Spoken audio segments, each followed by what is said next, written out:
அனைவருக்கும் என்னுடைய அன்பு வணக்கம். ஒரு சிலர்லாம் எப்பவுமே சோர்வாக இருப்பாங்க, டயர்டாக இருப்பாங்க. ஒரு சின்ன வேலை செஞ்சாலும் அடுத்து உடனே ஓய்வெடுக்கணும், தூங்கணும் அப்படின்னு நினைப்பாங்க. இதுக்கெல்லாம் என்ன காரணம்? என்ன சத்து குறைஞ்சா ஒருத்தர் எந்த நேரமும் சோர்வாகவும் டயர்டாகவே இருப்பாங்க? நான் உங்கள் சீனிவாசன் தமிழ்ச்செல்வி மணி. உடல் சோர்வும் அது சரி செய்வதற்கான முக்கியமான சத்தும் அதற்கான காரணத்தையும் பல்வேறு சுவாரஸ்யமான விஷயங்களையும் இந்த வீடியோவில் தெரிஞ்சுக்க போகிறோம். வீடியோவை ஸ்கிப் பண்ணாமல் கடைசி வரைக்கும் பாருங்கள். இது வரைக்கும் இந்த சேனல் நீங்கள் சப்ஸ்கிரைப் பண்ணாமல் இருந்தீங்கன்னா உடனே சப்ஸ்கிரைப் பண்ணுங்கள். மேலும் பக்கத்தில் ஒரு பெல் ஐக்கான் இருக்கும், அந்த பெல் ஐக்கானும் ப்ரெஸ் பண்ணுங்கள். நான் கொடுக்குற ஒவ்வொரு வீடியோவும் உங்களுக்கு உடனடியாக நோட்டிஃபிகேஷனாக வந்துடும். எப்போ பார்த்தாலும் ரொம்ப டயர்டாக ரொம்பவும் சோர்வாகவே இருக்கிறீங்களா? கொஞ்ச நேரம் ஒரு அரை மணி நேரம் வேலை செஞ்சாலே ரெஸ்ட் எடுக்கணும், தூங்கணும் அப்படின்னு தோணுதா? அதுக்கான முக்கியமான காரணங்கள் என்னென்ன சத்து குறைபாடுகள் தெரியுமா?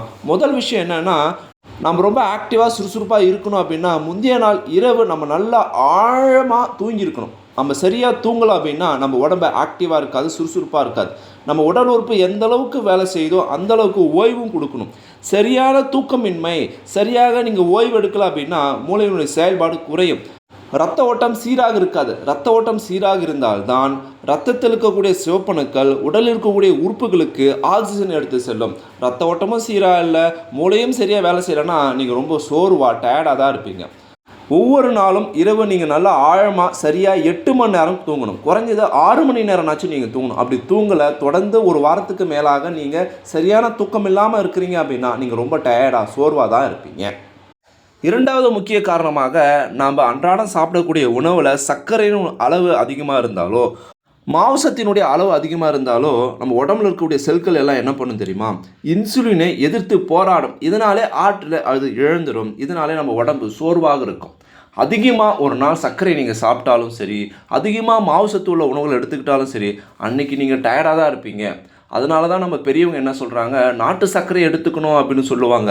ஒயிட் சுகரை நீங்கள் மேக்ஸிமம் அவாய்ட் பண்ணிடணும். சாக்லேட், கேக்கு, கூல்ட்ரிங்க்ஸு இதில் அதிகமான சர்க்கரையை சேர்க்குறாங்க. இது உங்களை அதிகமாக சோர்வடை செய்வதற்கு முக்கியமான ஒரு உணவுகளாக சொல்லப்படுது. மூன்றாவது ஒரு முக்கிய காரணமாக நம்ம உடம்புல ஆற்றலுக்கு தேவையான முக்கியமான சத்தான செலினியம் சொல்கிறாங்க, அயோடின் சொல்கிறாங்க, துத்தநாகம் சொல்கிறாங்க. இதனுடைய எண்ணிக்கை, இதனுடைய அளவு குறைஞ்சிச்சின்னு வச்சிங்களேன், தைராய்டினுடைய அளவும் குறையும் அப்படின்னு சொல்லப்படுது. தைராய்டு என்பது ஒரு ஹார்மோன். அந்த அளவு குறைஞ்சிச்சின்னா உடனுடைய வெப்பநிலையும் குறையும், சோர்வு ஏற்படும் அப்படின்னு சொல்லப்படுது. இந்த சத்துக்கள் நிறைந்த உணவுகளை நம்ம சரியான அளவில் எடுத்துக்கணும். அந்த சத்துக்கள் குறையாமலும் பார்த்துக்கணும். அடுத்த ஒரு முக்கியமான ஒரு காரணம் என்ன சொல்கிறாங்க அப்படின்னா, நம்ம உடம்புல வைரஸ்கள் எப்பொழுதுமே ஒளிந்திருக்குமா. அந்த வைரஸை தடுக்கக்கூடிய, அந்த வைரஸால் ஏற்படக்கூடிய ஆபத்துகள் வராமல் நிறுத்தக்கூடிய ஒரு சத்து வைட்டமின் கே அப்படின்னு சொல்கிறாங்க. அந்த வைட்டமின் கே உடைய அளவு நம்ம உடம்புல குறையும் போது நம்ம உடம்புல ஒளிஞ்சிருக்கக்கூடிய வைரஸ் செயல்பட ஆரம்பிக்கும். அதனால் நம்ம உடம்புக்கு தீங்கு ஏற்படும். இதனால் நமக்கு டயர்ட் உண்டாகும். அதனால் வைட்டமின் கே சத்து அதிகமாக இருக்கக்கூடிய விஷயங்களை நம்ம செய்யணும், உணவுகளை நம்ம எடுத்துக்கணும். அடுத்த ஒரு முக்கியமான காரணமாக நம்ம உடலுக்கு மின்னாற்றலை உருவாக்கக்கூடிய தாதுக்களாக பொட்டாசியம், சோடியம் சொல்கிறாங்க. இந்த பொட்டாசியம், சோடியத்தை சரியான அளவு இருக்கக்கூடிய உணவுகளை நம்ம எடுத்துக்கணும். நம்ம உடம்புல எப்பொழுதுமே சரியான அளவு இருக்கணும். உடலுக்கு தேவையான மின்னாற்றல் அளக்கக்கூடிய இந்த பொட்டாசியம், சோடியம் குறையும் போது தசைகள் பலவீனமாக ஆகிடும். தசைகள் பலவீனமாக ஆகிடுச்சு அப்படின்னா நம்ம எந்த வேலையுமே செய்ய முடியாது. ரொம்ப சோர்வாக டயர்டாக இருப்போம். உட்காந்து எழுந்தாலே அம்மா அப்பா அப்படின்னு சொல்லுவோம். அதனால் இந்த பொட்டாசியம், சோடியம் போன்ற சத்துக்கள் குறையாத வண்ணம் நம்ம பார்த்துக்கணும். அடுத்து ஒரு முக்கியமான விஷயமாக அனிமியா, அதாவது இரத்த சோகை. யாராருக்கெல்லாம் இரத்த சோகை இருக்கோ அவங்களாம் சோர்வாகத்தான் இருப்பாங்க. இந்த இரத்த சோகைக்கு முக்கியமான காரணம் என்ன அப்படின்னா, இரத்தத்தில் சிவப்பணுக்களுடைய எண்ணிக்கை குறைவாக இருக்குது.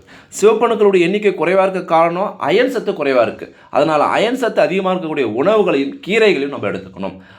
மந்தக்காளை கீரை இருக்கிற உணவுகளே அயன் சத்து அதிகமாக இருக்கக்கூடிய ஒரு உணவு. முருங்கைக்கீரை, அகத்திக்கீரை, ஆட்டு இறைச்சி, ஆட்டு ஈரல் மற்றும் சோயாபீன்ஸ், எள்ளு, இது போல் உணவுகளை நம்ம அதிகமாக எடுத்துக்கணும். இதெல்லாம் அயன் சத்து ரொம்ப அதிகமாக இருக்குது. அயன் சத்து அதிகமாக இருக்கும்போது சிவப்பணுக்களுடைய எண்ணிக்கை அதிகரிக்கும்.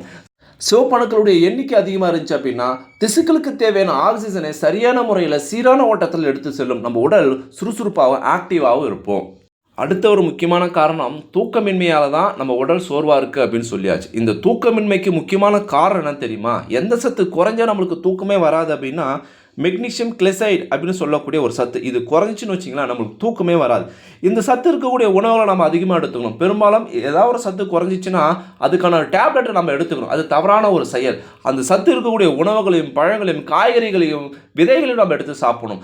அதன் மூலமாக தான் ஆரோக்கியமான ஒரு வாழ்க்கை நமக்கு கிடைக்கும். நம்ம உடலுக்கு தேவையான சத்து குறைபாடு வரும்போது மாத்திரை மூலம் அது சரி கட்டணும் அப்படின்னு நினைக்கவே நினைக்காதீங்க. அடுத்த ஒரு முக்கியமான காரணம் என்ன சொல்கிறாங்க அப்படின்னா, அளவுக்கு அதிகமாக கார்போஹைட்ரேட் நிறைந்த உணவுகளை நம்ம உண்ணும்போது வைட்டமின் B1 குறையும்.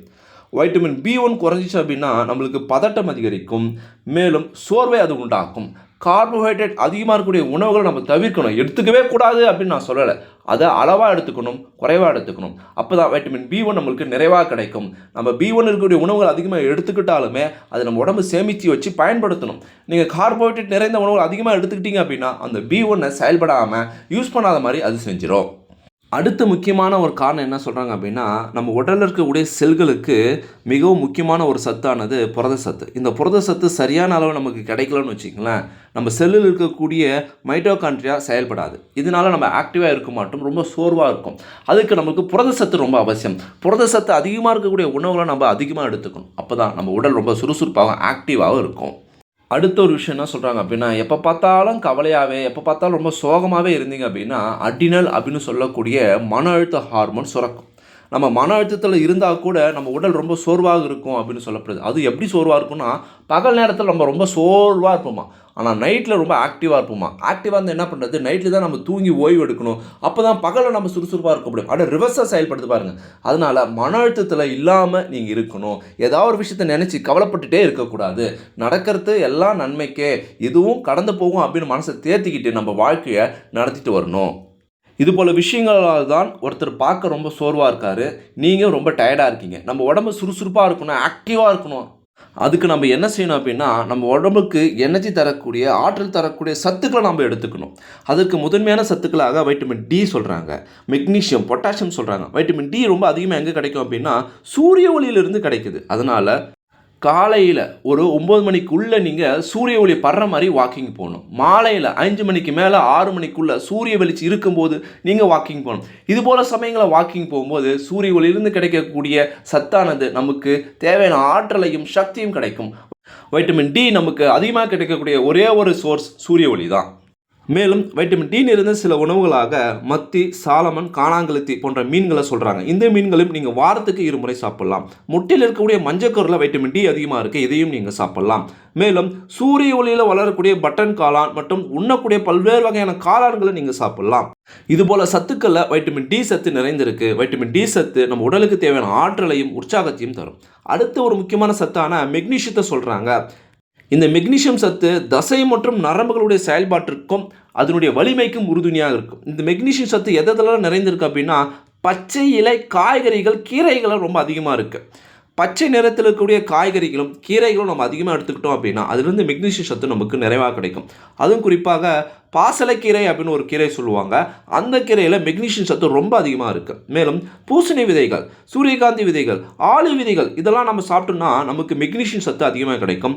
பாதாம், முந்திரி, வேர்க்கடலை இதெல்லாம் கூட மெக்னீஷியம் சத்து நிறைவாக இருக்குது. மேலும் சில ஓட்ஸ், பழுப்பரிசி, கேழ்வரகு இதுலேயும் மெக்னீஷியம் சத்து நிறைவாக இருக்குது அப்படின்னு சொல்லப்படுது. அடுத்து நம்ம உடலுக்கு தேவையான முக்கியமான சத்தான பொட்டாசியம் சத்து, இது இரத்த அழுத்தத்தை கட்டுப்படுத்தும், இதய துடிப்பை சீராக வைத்திருக்கும், உடலில் இருக்கக்கூடிய திசுகளுக்கு தேவையான ஆக்சிஜனை எடுத்து செல்வதற்கு இதய துடிப்பும் இரத்த அழுத்தம் ரொம்ப அவசியம். அதற்கு இந்த பொட்டாசியம் சத்து ரொம்ப ரொம்ப ரொம்ப அவசியம். இந்த பொட்டாசியம் சத்து எங்கெங்கெல்லாம் நிறைந்திருக்கு அப்படின்னா பழங்கள், வாழைப்பழம், ஆரஞ்சு, மாதுளை, இளநீர் இதில் பொட்டாசியம் சத்து நிறைந்திருக்கு. இளநீரை தினமும் நம்ம குடிக்கலாம் இப்போ இருக்கக்கூடிய கோடை காலத்தில். மேலும் காய்கறிகளில் உருளைக்கிழங்கு, சர்க்கரை வள்ளிக்கிழங்கு, தக்காளி, முருங்கைக்கிழங்குகள் நிறைந்திருக்கு. அவகோடா இதில் பொட்டாசியம் சத்து மிக அதிக அளவில் இருக்குது அப்படின்னு சொல்கிறாங்க. பருப்பு வகைகளில் பீன்ஸ், துவரம் பருப்பு மற்றும் கொண்டைக்கடலையில் நிறைவாக இருக்குது. உலர்ந்த பழங்களை, உலர் திராட்சை, பேரிச்சம்பழங்களில் இந்த பொட்டாசியம் சத்து நிறைவாக இருக்குது. நான் சொன்ன இந்த தகவல் உங்களுக்கு ரொம்பவும் பயனுள்ளதாக இருந்திருக்கும் அப்படின்னு நான் நினைக்கிறேன். நீங்கள் ரொம்ப சோர்வாக இருக்கிறீங்க, இல்லை உங்களுக்கு தெரிஞ்சவங்க ரொம்ப டயர்டாக இருக்கிறாங்க அப்படின்னா அவங்களுக்கு இந்த வீடியோவை ஃபார்வர்ட் பண்ணுங்கள். உங்களுடைய கருத்துக்களை மறக்காமல் கமெண்ட் பாக்ஸில் கமெண்ட் பண்ணுங்கள். நம்மளுடைய டி தமிழ் டெக்னாலஜி இந்த சேனலை சப்ஸ்கிரைப் பண்ணுங்கள், லைக் பண்ணுங்கள். மீண்டும் அடுத்த ஒரு சுவாரஸ்யமாக சந்திப்போம். தேங்க்யூ ஃபார் வாட்சிங்.